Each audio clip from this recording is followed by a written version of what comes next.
ত্রিপুরায় প্রবেশকালে আমাদের ত্রিপুরার ভক্তদের অক্লান্ত পরিশ্রম, আমাদের ত্রিপুরার ভক্তরা এবং যারা শিবানন্দ বাবার সাথে সম্পূর্ণভাবে সর্বসময় থাকতেন, তাদের সাথে আমার ব্যক্তিগত যোগাযোগ ছিল।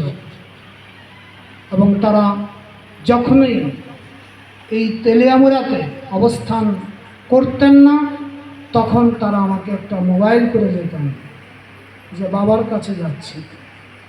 এত ভালোবাসেন, এত ভালোবাসেন, এত আদর্শ, এত শিক্ষা, এই বাবার স্পর্শ যার জীবনে ঘটেছে, তার এই মনুষ্য জীবন ধন্য। এমন মহিম মহাময় মহাপুরুষ জগতে বিরল।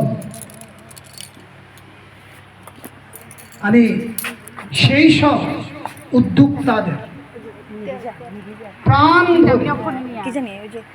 শ্রদ্ধা জ্ঞাপন করছি, প্রাণ ভরে তাদের প্রতি শ্রদ্ধাঞ্জলি জ্ঞাপন করছি। এইরকম একটি মহতী অনুষ্ঠান আপনারা, এই চিন্তা আপনাদের মধ্যে এসেছে, এটা সত্যি আমাদের তেলিয়ামুড়াবাসীর জন্য গর্ব, আমাদের ত্রিপুরাবাসীর জন্য গর্ব। তো ষষ্ঠ অধ্যায়ের আর কয়েকটি শ্লোক বলেই আলোচনায় আজ বিশ্রাম নেব। আবার আগামীকাল ঠিক সেম টাইম, যেহেতু আজ অনুষ্ঠানের প্রথম, সেই জন্য কিছু ত্রুটি থাকতে পারে।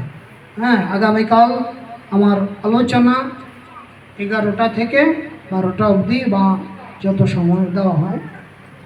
তো আমরা এখানে ভগবান কৃষ্ণকে বলতে শুনেছি, সুরীর তন্মাজুদাসিনং মধ্যস্থ দেশবন্ধুষু সাধুষো বীচ পাপেষু সমর বুদ্ধি বিশিষ্যতে।